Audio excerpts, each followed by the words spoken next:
तो कैसे हैं आप सब। गलती एक ऐसा वर्ड है जो हम सब ने कभी ना कभी किया ही होगा, और अगर किस्मत खराब होने की बात करूँ तो सबकी किस्मत कभी ना कभी खराब होती है, मेरी भी चाहे आपकी भी। अब आप इसे इस तरीके से समझ सकते हो कि मान लो आपको जो है किसी टीवी शो का आप वेट कर रहे हो बहुत दिनों से, जो कि सिर्फ टीवी पे ही आने वाला हो, और बाद में जो है आप जिस टाइम वो आने वाला होता है उसी वक्त जो आपको कोई अर्जेंट काम आ जाता है और आप जो है उसे मिस कर देते हो। या फिर 14 दिन तक क्वारंटाइन रहने के बाद आप जो है जब निकलने की पूरी तैयारी कर लेते हो कि भैया कल तो जाना है हमें घूमने, तभी पता चलता है कि भाई कल से तो एरिया पे कर्फ्यू लग गया है। ये मेरे साथ हुआ था, बहुत बुरा लगा था। पर वहीं अगर मैं स्मार्टफोन इंडस्ट्री की बात करूं तो यहाँ पे स्मार्टफोन कंपनियों ने भी जो है कोई कम गलतियां नहीं की हैं जहाँ पे उन्हें काफ़ी नुकसान झेलना पड़ा है। ये कंपनियां जो है इनोवेशन के नाम पे कुछ ऐसे प्रोडक्ट्स भी लेकर आई थी जो इनके हिसाब से बहुत ज़्यादा इनोवेटिव था, और ये जो है तूफान मचाने वाले थे या फिर जो है मार्केट में आग लगाने वाले थे, लेकिन बाद में जो है आग कहीं और ही लगी। तो आज के वीडियो में हम यही सीखने वाले हैं कि हमें क्या गलती नहीं करनी चाहिए। ऐसे स्मार्टफोन आपको बताऊंगा जो कि कंपनियों ने तो जो है काफ़ी सोच समझ के लॉन्च किया था, लेकिन बाद में जो है कंपनी की ही 12 बज गई थी। तो नमस्कार दोस्तों, आप देख रहे हैं मयंक टेक यूट्यूब चैनल। मेरा नाम है मयंक और आपका ज़्यादा समय ना लेते हुए चलिए इस वीडियो को शुरू करते हैं।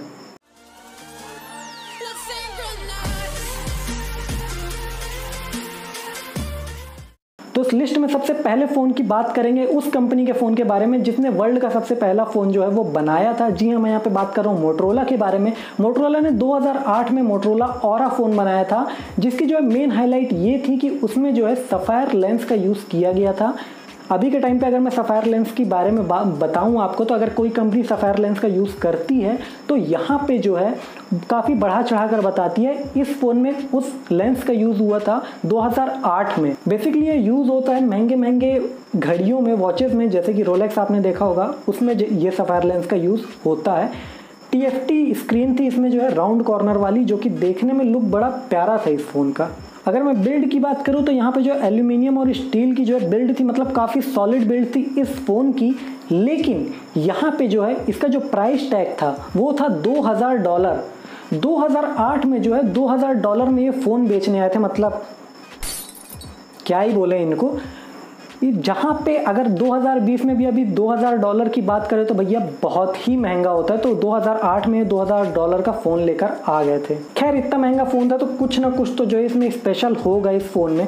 तो देखिए स्पेशल के नाम पे बताऊँ, ये फ़ोन जब ओपन होता था तो आपने वो मूवीज़ में विलन के चाकू देखे, ऐसे करके बटन दबाते हैं और ऐसे खुल के निकल आते हैं। हाँ, वही वाला। तो वो इसकी एक जो खासियतों में आप गिन सकते हैं। बाकी अगर मैं इसके कैमरे की बात करूं तो यहाँ पे इसमें आपको ज़बरदस्त 2 मेगापिक्सल का कैमरा देखने को मिलता था। मतलब पर $1000 का आपको जो है 1 मेगापिक्सल का कैमरा मिलता था। मतलब 2000 में सिर्फ 2 मेगापिक्सल का यहाँ पे आपको कैमरा मिलता था। बैटरी की बात करूँ तो यहाँ पे आपको 810 mAh की सबसे बड़ी बैटरी देखने को मिलती थी। और डिज़ाइन या फिर इसके सॉफ्टवेयर स्पेक्स की बात करूँ तो भैया इस प्राइस के हिसाब से इसके स्पेक्स जो है वो बहुत ही बेकार थे। $2000 का सेट होने के बाद 1.44 इंच समथिंग की इसकी स्क्रीन थी, ठीक है, सफ़ायर ग्लास था, लेकिन कोई ढंग की स्पेक्स ना होने की वजह से लोगों ने बोला कि भैया अपना ऑरा अपने पास रखो, हमें नहीं चाहिए। दूसरे फ़ोन की बात करूँ तो ये उस ब्रांड से फ़ोन आता है जहाँ पे ये ब्रांड अभी भी दूसरों के फ़ोन पहले भी बेचता था और अभी भी बेच रहा है। इसने 2014 में प्लान किया कि क्यों ना हम दूसरों का फ़ोन बेच के जब इतनी आग लगा सकते हैं तो खुद का एक फ़ोन बनाते हैं और मार्केट में आग लगा देते हैं। इस फ़ोन का नाम है Amazon Fire फ़ोन, और इस कंपनी को जो है Amazon ने खुद अपने हाथों से बनाया था। और यहाँ पे जो है ये Fire OS के साथ आता था और इसकी प्राइस थी $200। 2014 में लॉन्च हुआ था। खैर $200 के हिसाब से भी काफ़ी महंगा फ़ोन था ये यहाँ पे, क्योंकि ये Fire OS था। इस वजह से मेनली ऐप्स जो है वो अवेलेबल ही नहीं थे इसके स्टोर पे, क्योंकि प्ले स्टोर पे काफ़ी ऐप्स अवेलेबल है, लेकिन Amazon का खुद का OS इसमें इंस्टॉल था, खुद का स्टोर इंस्टॉल था, और ऐप्स उतने ज़्यादा डेवलप थे नहीं इस ऐप के लिए। तो वो भी एक रीज़न था कि ये फ़ोन जो है वो फेल हुआ। इस फ़ोन की जो मेन हाईलाइट जो मार्केटिंग की गई थी वो थी 3D स्क्रीन और 3D कैमरा के बारे में, जो कि सिर्फ एक मार्केटिंग ही थी। इसके अलावा इस फ़ोन में कुछ ऐसा खास था नहीं। और जहाँ पे जो है जब यूज़र्स ने इसे ख़रीदना शुरू किया तो उसके बाद ख़रीदने के बाद इसकी जो रेटिंग आई वो 2.5 आई Amazon Fire फ़ोन की। और इस फ़ोन की सेल्स इतनी बुरी हुई थी कि कहाँ $200 पे लॉन्च हुए थे, और लॉन्च होने के 2 से 3 हफ्ते के बाद जो है इसकी प्राइस $90 कर दी गई थी। खैर $200 का फ़ोन लॉन्च किया था तो कुछ ना कुछ तो अच्छा हो गई। तो सबसे पहले मैं यहाँ पे इसके कैमरे के बारे में बात करता हूँ। तो भैया कैमरा तो था इसका बेकार, प्रोसेसर उससे भी ज़्यादा बेकार, बैटरी तो भैया उसकी भी बाप उससे भी ज़्यादा बेकार। प्ले स्टोर तो था नहीं, खुद का स्टोर खोल के बैठ गए थे, था उसमें कुछ भी नहीं। तो फाइनली जो है ये फ़ोन फ्लॉप हो गया। यहाँ पे जो अमेज़ॉन ने सोचा था कि हम फायर फ़ोन ला के जो है मार्केट में आग लगा देंगे, तो फाइनली आग तो उनके सीने में ही लग गई। उसके बाद जो अमेज़ॉन ने सोचा कि भैया खुद का फ़ोन बेचने से अच्छा है हम दूसरों का फ़ोन बेच के ज़्यादा खुश है। कंपनी ने भी बोला खुद का फ़ोन दोबारा मत बनाना, अब जो है दूसरों का फ़ोन बेच के ही काम करो तुम। इस लिस्ट में अगले आने वाले फ़ोन के बारे में बात करते हैं। वैसे इसे फ़ोन भी बोलना सही नहीं होगा, इसे आप बोल सकते हो इन्वर्टर, जनरेटर, बैटरी या आप बैटरा बोल लो इसको। इस फ़ोन का नाम था एनर्जाइजर P18K। अब आपको इस नाम से समझ में आ गया होगा कि इस फ़ोन में जो है काफ़ी बड़ी बैटरी लगी हुई थी। इसमें 18,000 mAh की बैटरी लगी हुई थी। मतलब जो उस ज़माने में नोकिया के फ़ोन्स आते थे कि एक बार चार्ज कर लो साल भर चलेगा, कुछ उसी टाइप का जो है ये फ़ोन था। और ऐसे फ़ोन नहीं, आप इसे डायरेक्टली ये बोल सकते हो कि पावर बैंक के ऊपर जो है स्क्रीन कैमरा और फिंगरप्रिंट लगाकर आपको बेचा गया था। इतना मोटा फ़ोन था भाई साहब ये कि इस फ़ोन को जो है आपको जेब में रखने से पहले 10 बार सोचना पड़ेगा। साइड में फिंगरप्रिंट सेंसर भी दे दिया। लेकिन इतना मोटा फ़ोन इनोवेशन के नाम पे आपने सीधे सीधे पूरा जो एक जनरेटर लोगों को अपने पॉकेट में रखने को दे दिया। इन केस अगर फ़ोन में कोई दिक्कत हो जाए और फ़ोन गलती से आपका पटाखा बन जाए तो भैया बहुत कुछ फट सकता है यहाँ पे।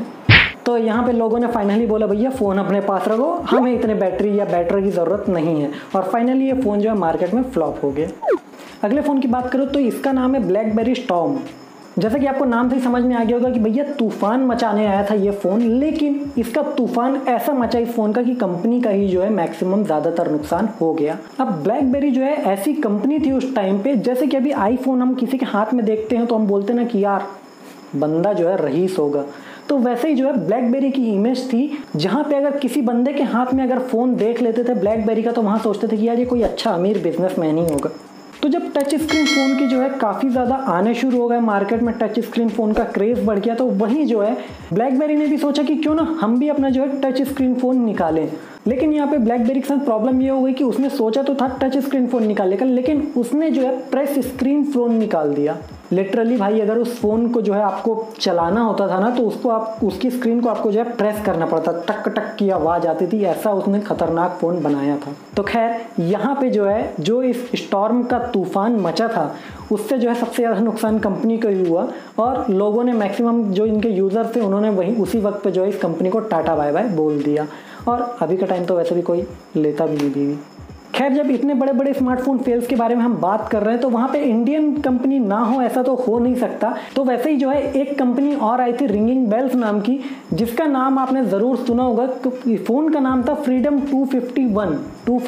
आपको तो पता ही होगा इस फ़ोन के बारे में।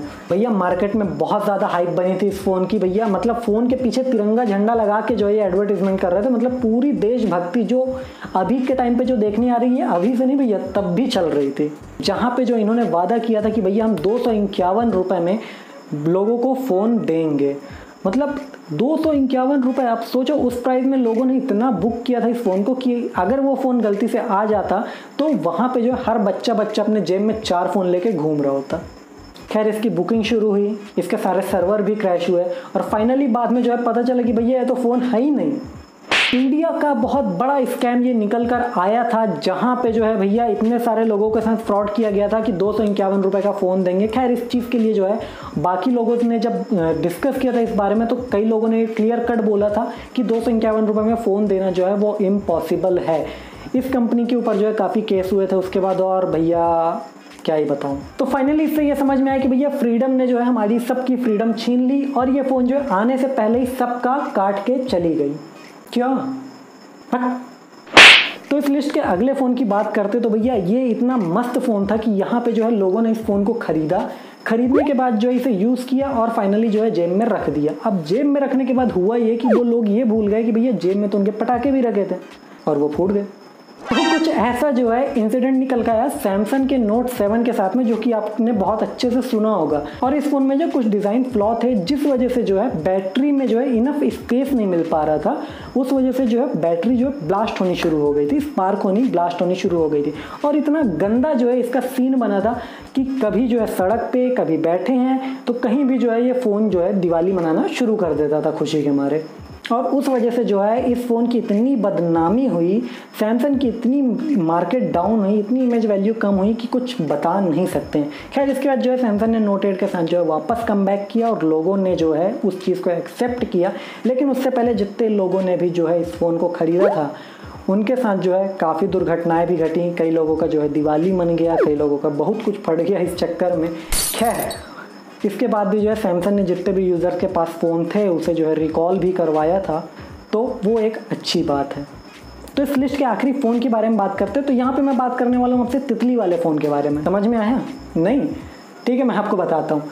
यहाँ पे मैं आपसे बात कर रहा हूँ सैमसंग गैलेक्सी फोल्ड के बारे में। खैर मैं एक चीज़ बोलूँगा कि मस्त फ़ोन था, मतलब ये बोलूँ फोल्डेबल फ़ोन की अगर कैटेगरी देखी जाए तो उसमें जो है सबसे बेहतर फ़ोन जो है ये निकल कर आता है।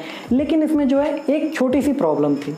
प्रॉब्लम ये थी कि सैमसंग ने जो है इस फ़ोन के साथ जो है एक स्क्रीन गार्ड भी दे दिया था। अब आप इसमें बोलोगे कि इसमें प्रॉब्लम क्या है?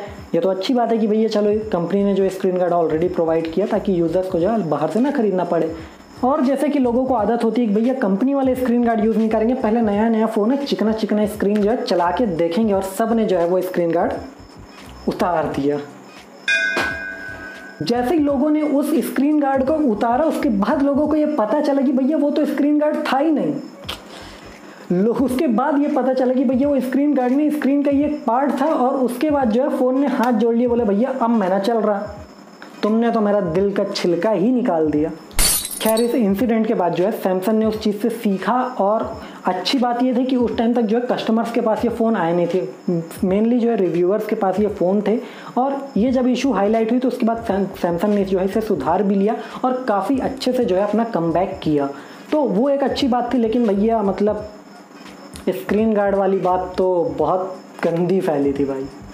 तो उम्मीद करता हूँ आपको वीडियो पसंद आई होगी। अगर आपको वीडियो पसंद आई है तो इसे लाइक कीजिएगा। आपके कोई भी सवाल या सुझाव हो तो इसे नीचे कमेंट कीजिएगा। अगर आपको ये मेरी वीडियो पसंद आई है और अगर आपको जो है इस तरह की और वीडियोस देखनी है तो आप मुझे ज़रूर नीचे कमेंट करके बताइएगा। साथ ही अगर आप मुझसे बात करना चाहते हैं तो आप मुझे ट्विटर, फेसबुक, इंस्टाग्राम पर फॉलो कर सकते हैं, लिंक मैंने डिस्क्रिप्शन में दे रखी है। तो चलिए मैं मिलता हूँ आपसे अगली वीडियो में, तब तक के लिए गुड बाय।